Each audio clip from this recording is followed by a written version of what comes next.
Alright everybody, as you guys already know by the title and the thumbnail, today we are finally going to be installing some subframe shims on my Genesis Coupe. So I've actually been meaning to install these for quite some time. I just want to say real quick, huge shout out to 3.8 Performance for sending these over. I'm going to leave them linked down in the description below if you guys want to pick some of these up for yourself. But yeah, I've literally had these shims sitting on my desk for like almost 2 months now, if not a little bit longer, which is ridiculous. But without further ado, let's go ahead and take a look at the shims and then get to installing these things. Here are the subframe shims, nothing too crazy. You get one bag labeled rear and one bag labeled front. However, these are not actually for the front, as you guys will see. They are for the front back, basically. So yeah, there's really not a whole lot to talk about these things. They're just little pieces of metal, pretty much. Actually, I believe they're aluminum, but yeah, let's go ahead and get to installing these things now. One more thing I wanted to mention real quick is you are going to need some anti-seize and some white lithium grease for this install. All right, now that we're down under the car, you guys can kind of see what we're going to be working on a little bit better. So for the bag labeled rear, we're going to be taking this plate off. There's one on the left side here, one on the right side, and we're going to be sliding the shims right up in here. Now, you don't have to do this, but to make it easier to take these bolts off, I'm going to spray it with some WD-40. You can also use PB Blaster. Spray the right side. Now, I just wanted to mention real quick, for the bolts that we just sprayed with WD-40 or the rear shims, you can actually just install those while the car's on the ground, so that makes it a whole lot easier.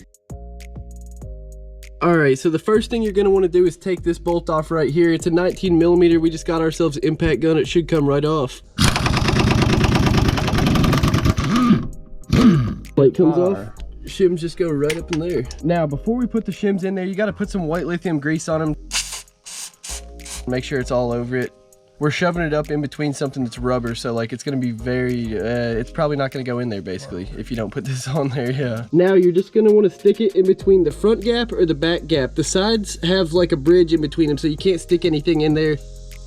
Yeah, it just barely wedges up in there. Have to hammer it the rest of the way. Now you're gonna need yourself a block of wood and a hammer. Just set the block of wood up against it and hammer it on in. So since the car's on the ground, you don't have much room to swing a hammer down here. It's kind of hard to get the shims up in there while hitting it with a hammer and a block of wood. So instead, we're going to use some jacks and just jack it all the way up and shove them up in there. I'm going to go ahead and get this one covered in grease too. All right, so pretty much what we're going to do, we got the jack right here. We got the blocks of wood on top of it pressed up against the shims. Now we're just going to start jacking it up and it should just go straight up in there.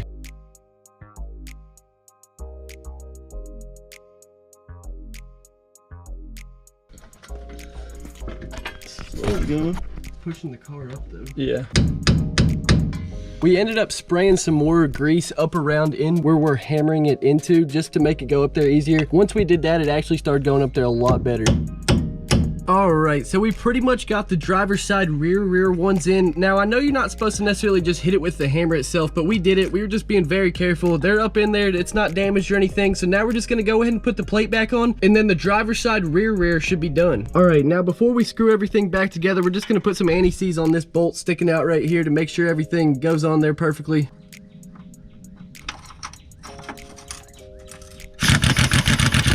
Now we'll get it to 90 pound-feet with a torque wrench. So I actually don't have a socket that fits this torque wrench right here, so we're just gonna get it as tight up in there with the gun as we can. But just know that you need to give that bolt about 90 foot-pounds of torque to get it all the way tight. We're gonna go ahead and pull the car up on the ramps to make the rest of this a lot easier.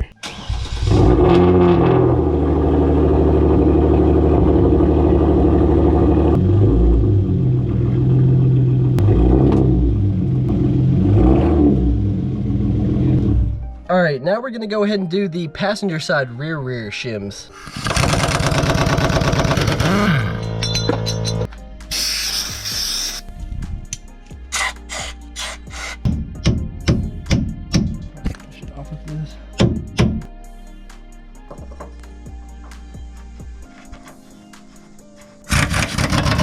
We're just gonna torque this thing down to 90 foot-pound real quick.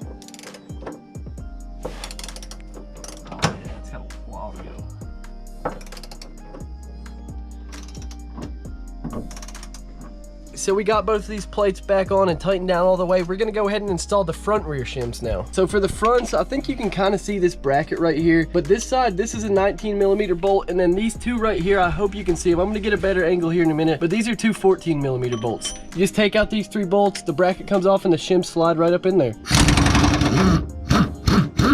Came right out, actually. No bueno. Yeah, we're gonna have to get that one with the torque wrench. Yeah, and soak it with WD-40.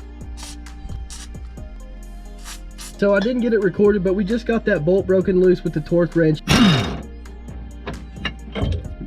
Alright. Underneath the bracket, there's this thing right here. It looks exactly the same as it does under this plate. The shims just go in the front right here, in the back right there. The front shim actually just slid all the way up in there once we put the white lithium grease on it. We didn't even have to hit it at all. We're only gonna have to hammer this back one in. Can't even see. I'm working blind over here. I even look like I'm in the right direction. I think so. Oh yes. Slides right in there. These ones are a whole lot easier to get in than the rears. Yeah. Alright, this side's done. Now we just got to get the plate back on. The big 19mm bolt, and make sure you get that thing covered in plenty of anti-seize before you stick it back up in there. So this bracket's kind of weird. To get it on the right way, kind of hard to explain. You kind of just got to play with it. We're just going to get this side screwed back together and the right side's done.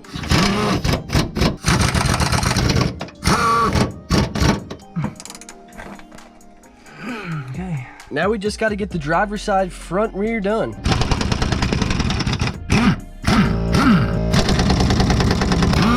And one thing we forgot to do on the other side is we've got a bolt and then a nut. We forgot to anti-seize these, so just make sure you anti-seize these along with that main bolt.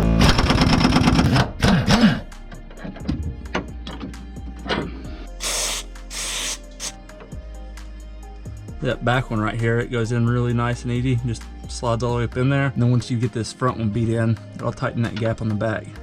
And this one seems to be sliding in there better than the other side. Might be able to get it without hammering it too much. So go ahead and put some anti-seize right there on that one, and then go ahead and get these two.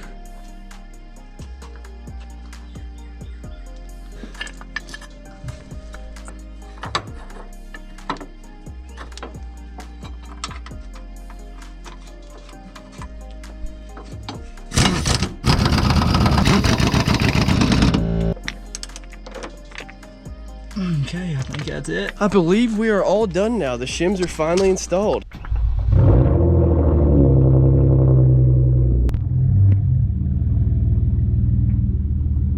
Alright everybody, it's later at night now. I doubt you guys can really see anything, but I've been driving around with the shims installed for quite some time now, and I can't notice any major differences so far. But then again, I haven't done any hard cornering or launched the car or anything like that, and that's really where you're supposed to notice a difference. But one thing I have noticed the shims have already made a difference with is, I guess the best way to describe it would be, you know when you go over a bump, how your car, I mean, it almost feels like spongy in a way. Like, I don't know how to describe it besides that. You go over a bump and it just kind of moves a little bit. Well, after I installed these shims, it's definitely stiffened up the car a lot more. Like going up and down my driveway and going over speed bumps, like the car just feels solid now, I guess is the best way to put it. So we're gonna go ahead and go on a little drive. All right, before we get to driving, I just wanted to show you guys real quick what the website says these shims are supposed to do. So it says they are supposed to improve rear grip, better launches in 60 foot, and more stability in the corners. So yeah, I guess let's go ahead and launch it. Traction off.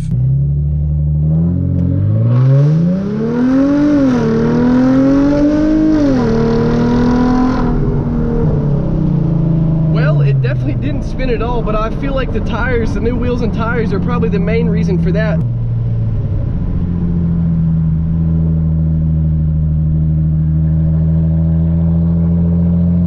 Oh yeah, it definitely feels more solid around the corners, and that wasn't even pushing it right there. This should be a good spot right here.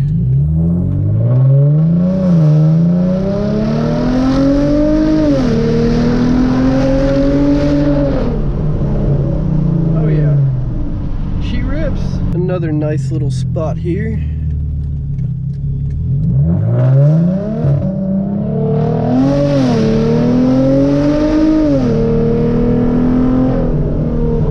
Lost some traction that time.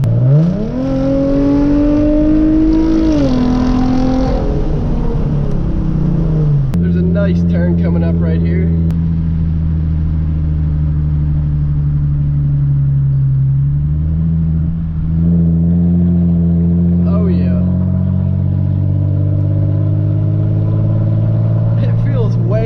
Solid, I'm not even gonna lie.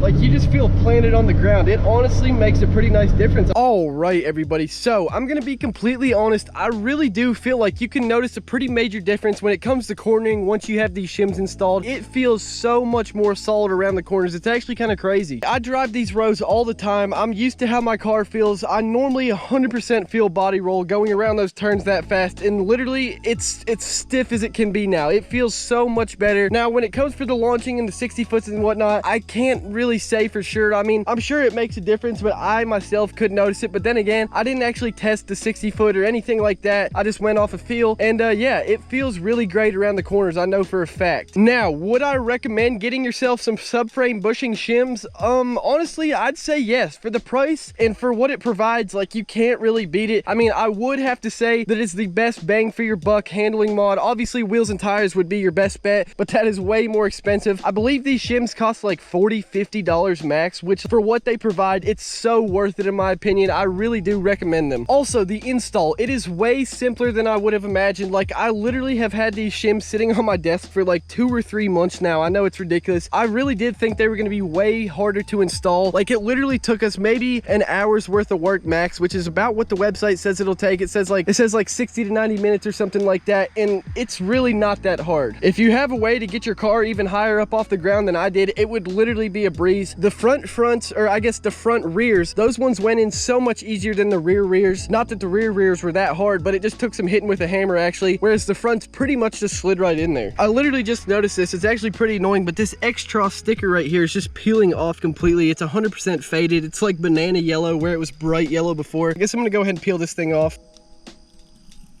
Well, hopefully it'll come off. Yeah, I probably could have done that a lot better. Gonna have to clean the window for sure now. But yeah, that is really going to wrap it up for this video, everybody. I hope you guys enjoyed this one. If you have any questions, leave them down in the comments below. Like I said, we've got another new mod getting installed next week, so make sure you stay tuned for that. But yeah, that's about it. If you guys like this video, do not forget to drop a like and subscribe. Peace out. I will see you guys in the next one.